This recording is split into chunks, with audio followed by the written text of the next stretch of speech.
देखिए, आज बात करते हैं राजस्थान की स्थापत्य कला के बारे में। राजस्थान कल्चर का पहला टॉपिक है राजस्थान की स्थापत्य कला।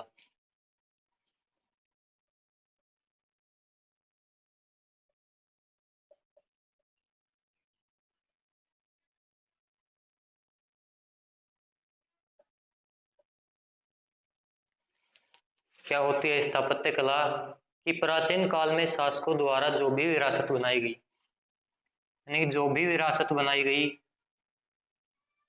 जैसे कि कोई दुर्ग का निर्माण करवाया, किसी महल का निर्माण करवाया, मंदिर का,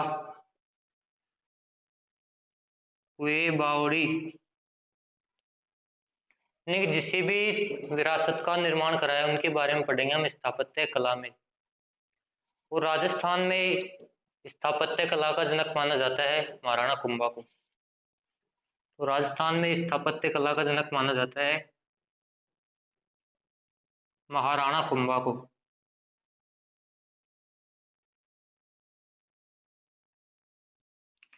देखिए, महाराणा कुंभा ऐसे शासक थे जो कभी भी किसी भी युद्ध में नहीं हारे, परंतु इसके खुद के पुत्र उदय सिंह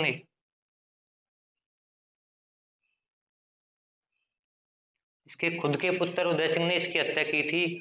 और वीर विनोद पुस्तक के अनुसार मेवाड़ के 84 दुर्गों में से 32 दुर्गों का निर्माण करवाया था महाराणा कुंभा ने। स्थापत्य कला का जनक क्यों कहा जाता है? क्योंकि वीर विनोद पुस्तक जिसकी रचना की थी श्यामल दास ने।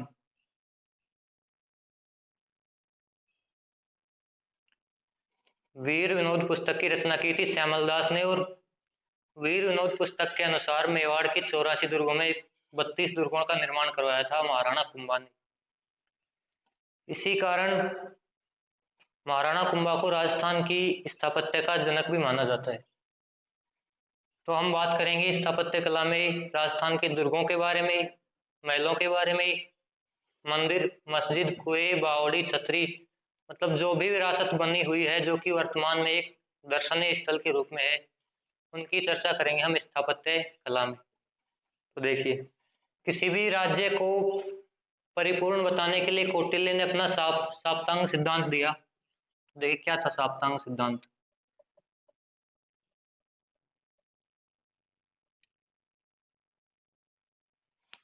साप्तांग सिद्धांत में कौटिल्य ने बताया कि किसी भी राज्य के प्रमुख 7 अंग होते हैं, जिसमें पहला अंग बताया जन या प्रजा।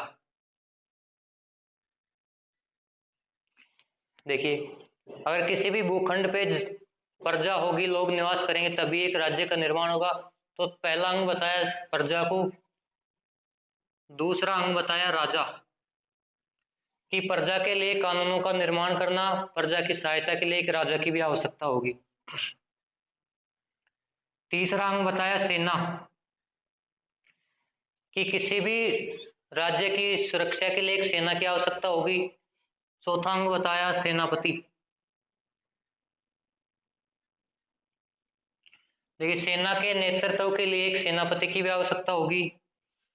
देखिए, पांचवा अंग बताया मित्र, जिसमें बताया कि किसी भी राजा के पड़ोसी राज्यों से मित्रता होनी चाहिए। पड़ोसी राज्यों से मित्रता होनी चाहिए ताकि बाहर से कोई भी आक्रमणकारी आए तो उन मित्रों की सहायता से सहायता ले सके, उन मित्रों से सहायता ले सके। छठा अंग बताया कोष, कि राजा के पास एक भंडार होना चाहिए जिससे कि विपरीत परिस्थितियों में प्रजा को सहायता प्रदान कर सके। और सातवां अंग बताया दुर्ग, क्योंकि राजा के पास एक दुर्ग भी होना चाहिए, उसके रहने के लिए, आवास के लिए और सुरक्षा के लिए एक दुर्ग भी होना चाहिए। तो सातवां जो अंग था सप्तांग सिद्धांत का, सातवां अंग बताया दुर्ग को। अब इनमें सबसे महत्वपूर्ण बताया दुर्ग को ही बताया। वैसे सामान्य हम देखें तो सेना या कोष के बारे में सोचेंगे कि महत्वपूर्ण तो सेना होगी। किसी भी राजा के पास अगर सेना ज्यादा हो तो वही राजा प्रबल होगा, परंतु साप्तांग सिद्धांत में बताया दुर्ग को। और हम देखते हैं कि जब अकबर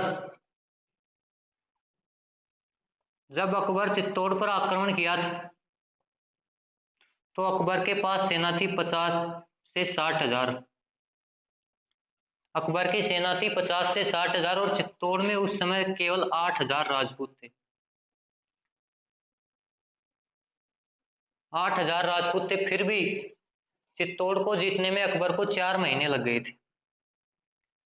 4 महीनों का वक्त लगा था चित्तौड़ के किलों को जीतने में। इसका कारण क्या था कि चित्तौड़गढ़ का जो दुर्ग था वो एक तो ऊंचाई पे बना हुआ है, साथ में इतनी मजबूती से बनाया गया है कि अकबर की सेना द्वारा भेदा नहीं गया और 4 महीनों में जाकर चित्तौड़ के दुर्ग को जीता। तो कौटिल्य ने अपने साप्तांग सिद्धांत में भी सबसे प्रमुख अंग दुर्ग को बताया।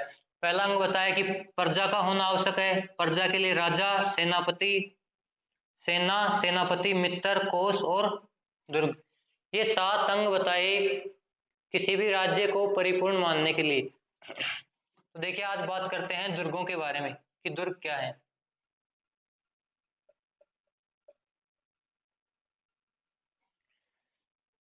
देखिए, दुर्ग, सबसे पहले बात करें दुर्गों के वर्गीकरण के बारे में। दुर्गों के वर्गीकरण के बारे में यानी कि दुर्गों का बंटवारा किस किस आधार पर किया गया। तो सर्वप्रथम वर्गीकरण मिलता है मनुस्मृति में। दुर्गों का सर्वप्रथम वर्गीकरण मिलता है मनुस्मृति में। इसके बाद कौटिल्य ने दुर्गों को 4 भागों में बांटा। तो पहला है दानव। पहला दुर्ग बताया दानव, जो कि रेगिस्तान में स्थित होगा। दूसरा बताया पर्वत या गिरिदुर्ग। पर्वत या गिरिदुर्ग, ऐसा दुर्ग जो किसी पहाड़ी पर स्थित हो। तीसरा बताया ओदक। ओदक वो दुर्ग होते हैं जिनके चारों ओर जल हो। और चौथा बताया वन दुर्ग, यानी कि जिस दुर्ग के चारों ओर घने जंगल हो। तो सर्वप्रथम वर्गीकरण मिलता है मनुस्मृति में। उसके बाद कौटिल्य ने 4 भागों में बांटा और विष्णु धर्मसूत्र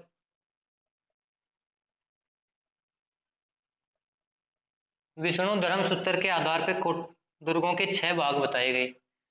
यहाँ तक तो इतना इंपॉर्टेंट है नहीं, क्योंकि यहाँ से पूछा नहीं जाता। इंपॉर्टेंट होगा शुक्र नीति के अनुसार कितने दुर्ग होंगे। तो बात करते हैं शुक्र नीति के अनुसार।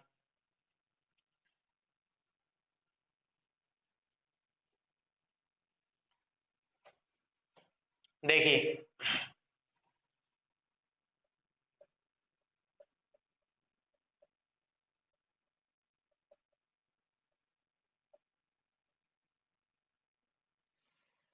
शुक्र नीति के अनुसार दुर्गों के 9 भाग बताए, यानी कि दुर्गों को 9 भागों में बांटा गया। दुर्गों को 9 भागों में बांटा गया शुक्र नीति के अनुसार, जिसमें पहला आता है वन दुर्ग। कौन से दुर्ग? वे दुर्ग जो किसी घने जंगल में स्थित हो, यानी कि दुर्ग के चारों ओर बहुत ज्यादा जंगल हो। दूसरा होगा गिरि दुर्ग। गिरि दुर्ग वे होंगे जो किसी पहाड़ी पर बने होंगे।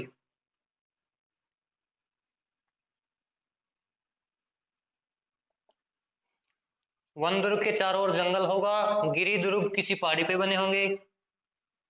तीसरा है एरण्य दुर्ग। एरण्य दुर्ग ऐसे दुर्ग होते हैं जो किसी पहाड़ी पर स्थित हो।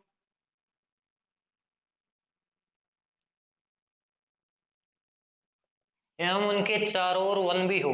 पहाड़ी पर तो होंगे ही, और उनके चारों ओर क्या हो? वन भी हो। तो ऐसे दुर्ग आएंगे एरण्य श्रेणी में। चौथा प्रकार बताया दानव दुर्ग। और दानव दुर्ग वे होंगे जो किसी रेतीले मैदान में बने होंगे, यानी कि उनके चारों तरफ रेतीला मैदान हो। वे कहलाएंगे दानव दुर्ग। पांचवा है स्थल दुर्ग। स्थल दुर्ग वे दुर्ग होंगे जो समतल भूमि में स्थित होंगे।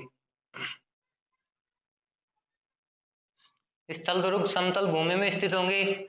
छठा भाग बताया सैन्य दुर्ग। सैन्य दुर्ग वे दुर्ग होंगे जिनमें रक्षा या सुरक्षा के लिए सेना होगी, सेना उपस्थित होगी। सातवां भाग बताया सहाय दुर्ग। ऐसे दुर्ग होंगे जिनमें सहायता करने वाले लोग निवास करेंगे।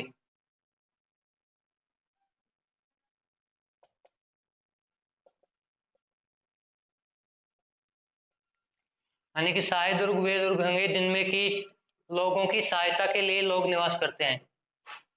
आठवां भाग बताया पारिक। पारिक दुर्ग वे दुर्ग होंगे जो समतल में तो स्थित होंगे समतल में, परंतु उनके चारों ओर गहरी खाई खुदवा दी जाएगी। यानी कोई दुर्ग है समतल भूमि पर बना दिया और उसके चारों ओर गहरी और चौड़ी खाई खुदवा दी जाए तो वो दुर्ग होंगे पारिक दुर्ग। और अंतिम भाग बताया पारिद। पारिद वे दुर्ग होंगे जिनके चारों ओर दीवार होगी।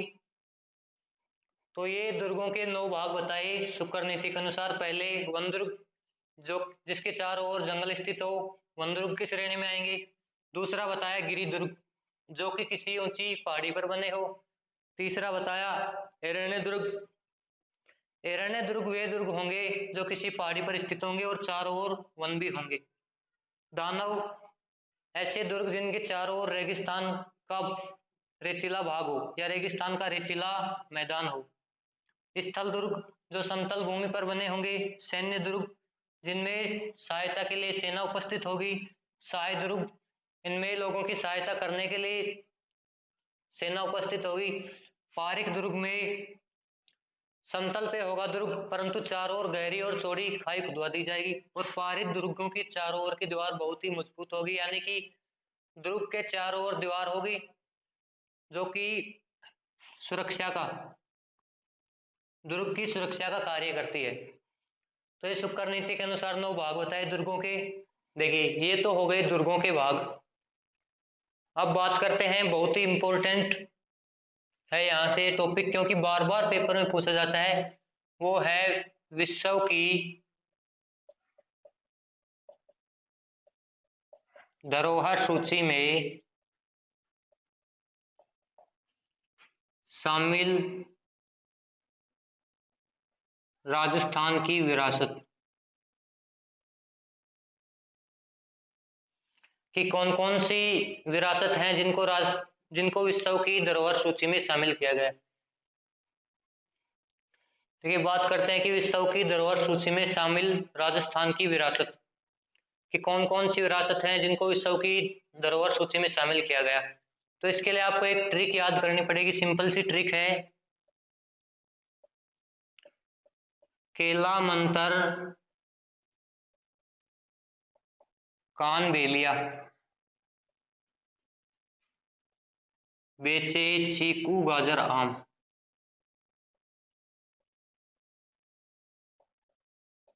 देखिए इस ट्रिक के माध्यम से जो भी विरासत है राजस्थान की जो कि विश्व की धरोहर सूची या यूनेस्को में शामिल है उनके बारे में पता लग जाएगा।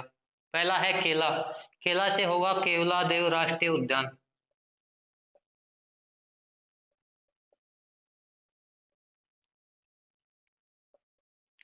और यह है राजस्थान की पहली विरासत है जिसको सर्वप्रथम विश्व की धरोहर सूची में शामिल किया गया। और इसको शामिल किया गया था 1986 में। 1986 में केवला देव राष्ट्रीय उद्यान जो कि भरतपुर में स्थित है, इसको शामिल किया गया 1986 में। दूसरा मंतर से होगा जंतर मंतर। ये जयपुर में स्थित है और इसको शामिल किया गया था 2010 में। जयपुर के जंतर मंतर को यूनेस्को में 2010 में शामिल किया गया। बेलिया नृत्य और कान बेलिया नृत्य को भी शामिल किया गया 2010 में यूनेस्को में। और कानबेलिया नृत्य को विश्व की धरोहर सूची में पहुंचाने का श्रेय जाता है गुलाबों को, क्योंकि कानबेलिया नृत्य की बहुत ही अच्छी नृत्यांगना थी गुलाबों, इसलिए कानबेलिया नृत्य को विश्व की धरोहर सूची में जोड़ने का श्रेय गुलाबों को जाता है। बेचे साइलेंट रहेगा यहाँ पे। चीकू में देखो, ची से बनेगा चित्तौड़गढ़, कू से होगा कुंभलगढ़, गा से होगा गागरोन, जैसे होगा जैसलमेर, रैसे होगा रणथंभौर और आम से होगा आम। राजस्थान के ये 6 किले हैं, चित्तौड़गढ़, कुंभलगढ़, गागरोन, जैसलमेर, रणथंभौर, आमेर। इन 6 जिलों को 21 जून 2013 में विश्व की धरोहर सूची में शामिल किया गया। इसके अलावा लेटेस्ट जो प्रश्न है वो है कि दिसंबर 2018 में जयपुर के परकोटे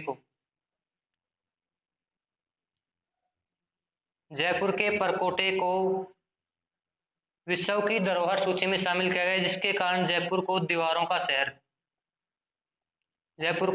का शहर भी कहा जाता है। तो 6 किले चीकू, गाजराम, चित्तौड़गढ़, कुंभलगढ़, गागरोन, जैसलमेर, रणथंभौर और आमेर, इनको किया गया था 21 जून 2013 में, और दिसंबर 2018 में किया गया जयपुर के परकोटे को, जिस दीवारों का शहर भी कहा जाता है। तो आज की क्लास में इतना ही, बाकी कल से हम एक एक दुर्ग के बारे में स्टेप बाय स्टेप चर्चा करेंगे। यदि वीडियो पसंद आया तो प्लीज़ लाइक, शेयर और सब्सक्राइब जरूर करें, जिससे कि आने वाली हर सूचना का आपको पता लगे।